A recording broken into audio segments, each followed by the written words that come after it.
Hey guys, so I am back in my kitchen. You're sitting in the cupboard right now, and so I'm still, I say this every time, but I'm still trying to get my filming situation figured out as far as lighting and where I want to film. So for now, the last few videos have been here. But, you know, I feel like my previous house videos were always in the kitchen also, so there we go.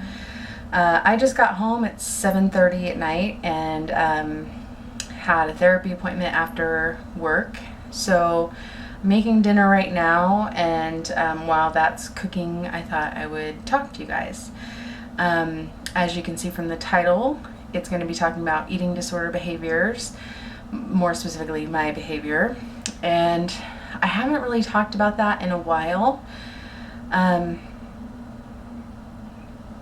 You know, it's hard to talk about. I think that's, you know, probably the main reason. It brings up shame and embarrassment, and the only reason I'm sharing it is for those of you that feel you have an eating disorder or have been diagnosed with an eating disorder or can relate to eating disorder behaviors. I want to share my truth so that it will help you. And that's what I've, always done, I feel like, on this channel. So now that I know more and more people, and you know, I have not only my own family but Daniel's family too, you know, they didn't know me before when I was 500 pounds. So you know, it's scary to share these feelings like this. So I was talking to my therapist, and a specific behavior came up, and it was so obviously a behavior that we wanted to, you know, talk about it. And so,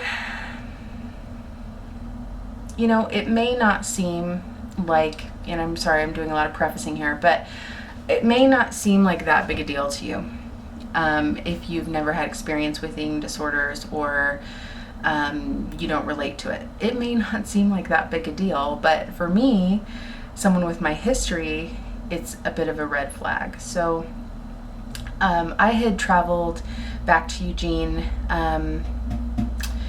few weeks. I mean, I've been there a couple times in the last month or two, but on one of my trips, I think it was when I got my hair done actually, there is a store called Made in Oregon, and they had, I just happened to be looking around and I came across this popcorn, and it's called Oregon Berries, Real Oregon Raspberry and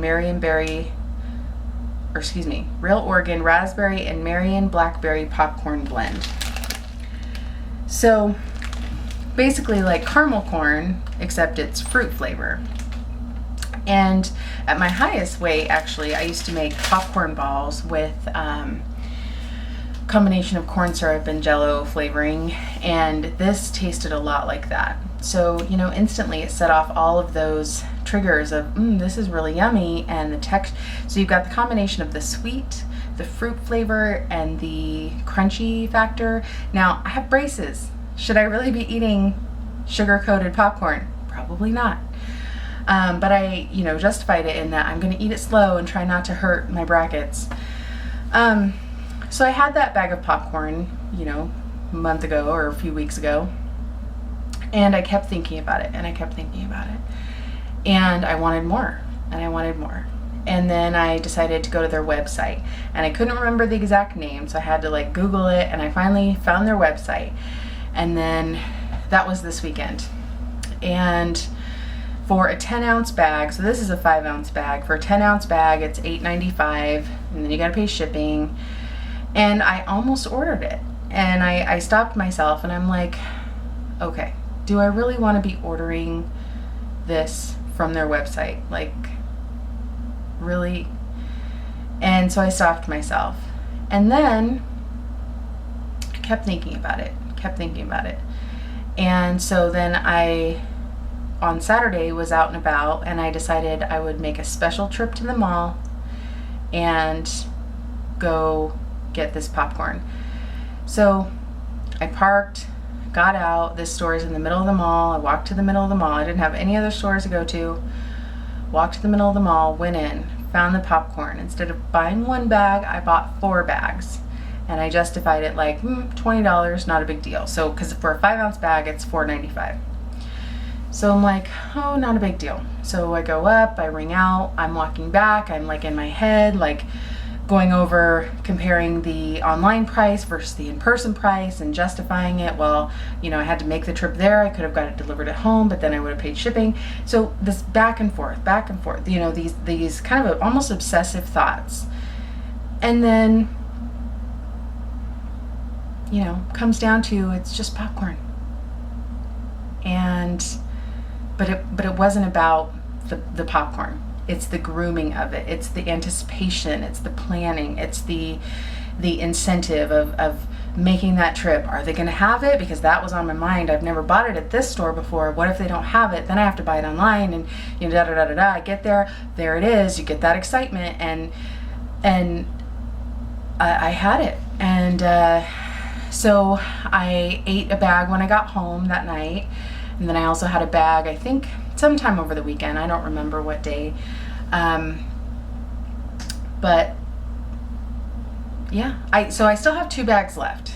And I'm not feeling that drive towards going for the popcorn right now. Now, I mean, I'm not throwing away. It's still sitting there. So I'm not sure what I'm doing with it right now. Another good point as far as eating disorder behavior is not wanting to share my food. I'm definitely guilty of this. And so as far as the popcorn, is it in the cupboard with the rest of the food? No, it is not. It is in a special cupboard in the living room where we kind of put just various things, but they're kind of these drawers. The 2 bags that are left are in the drawers. And the reason why is because I don't want to share with Daniel. And that is an eating disorder behavior. For me, not for everybody, but for me, it's that, feeling ownership of it, and I have to have it so bad I can't possibly share it with anybody else, especially, the person I love more than anybody. So that's also a trigger for myself and for my therapist, that,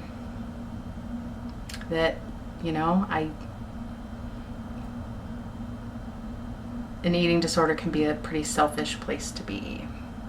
It's more of the, it's more of the behavior around the food, not necessarily the food. And that's what tells me it's disordered eating for myself.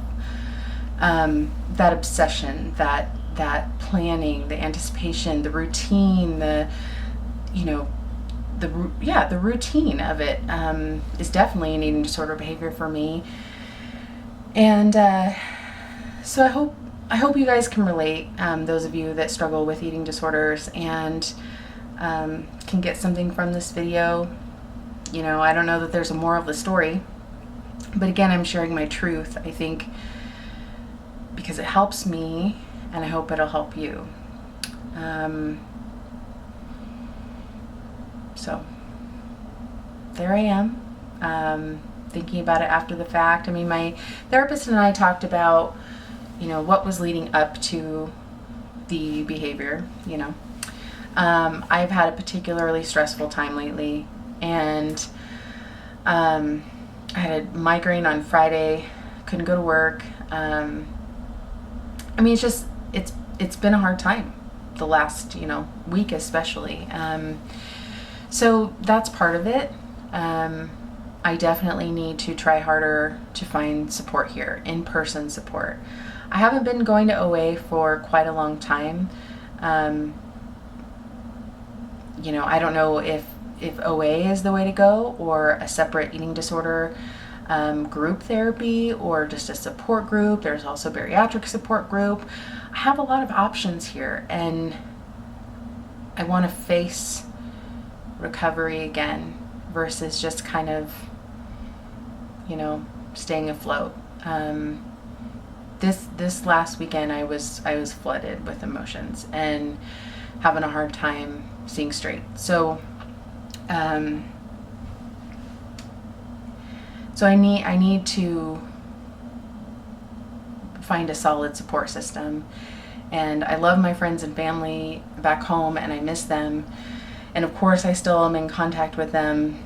But I also get a lot from in-person support, and I've gotten a lot from various support groups in the past. So I feel like now's the time to seek that out again. And you know, it doesn't have to be all or nothing. It doesn't have to be I go to every support group or nothing or no support groups. You know, I need help right now, so I'm going to go to a support group. And maybe, you know, later on I hold off for a while. So, you know, that's another eating disorder behavior for myself of that all or nothing thinking, the black and white thinking. And I've been listening to podcasts. I've been downloading podcasts and listening to them in the car while I'm in traffic, and just in the last, you know, few days, and it's on my mind. You know, eating disorder recovery is on my mind, where it's been way in the back for a while. So I want to get back on track with that. That's important to me. And yeah, I want to start feeling stronger again in my recovery from an eating disorder. So okay, so thank you for listening, and I hope that you will share your struggles and your strengths, and that we can all support each other. So thank you. Have a good night.